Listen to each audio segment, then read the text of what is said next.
If you ask somebody about the Buffalo film industry, they'd probably tell you about the Natural that was shot here about 30 years ago. But that is changing as more films, TV shows, and even commercials are taking center stage across Western New York. Lights, camera, action.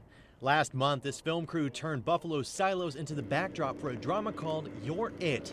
It's one of many productions in Western New York that has the industry here, well, exploding. We're growing.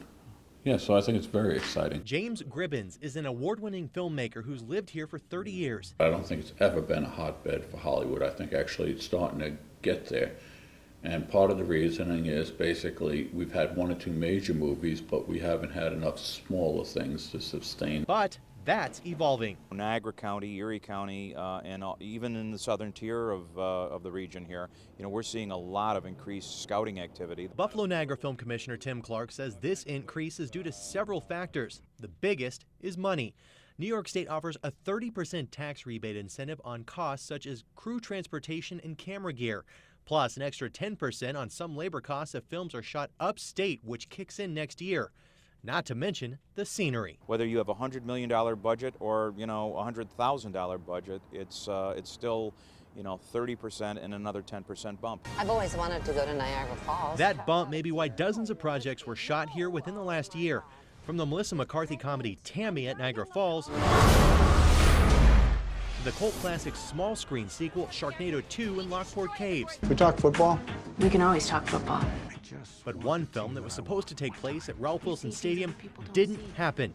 Kevin Costner's Draft Day left town for Cleveland to save about $3 million in tax breaks. The bills were extremely, gracious. Quite honestly, we just could not beat the incentive that Ohio was giving back then.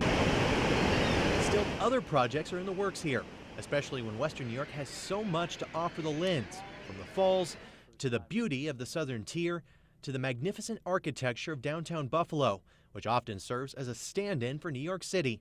Even Buffalo's new city budget has funding built in to invest in the future of our film industry. I think Buffalo is one of the best places to film.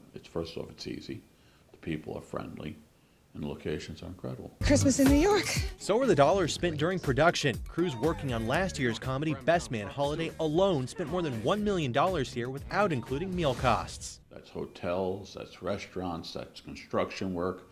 That's helping this economy incredible.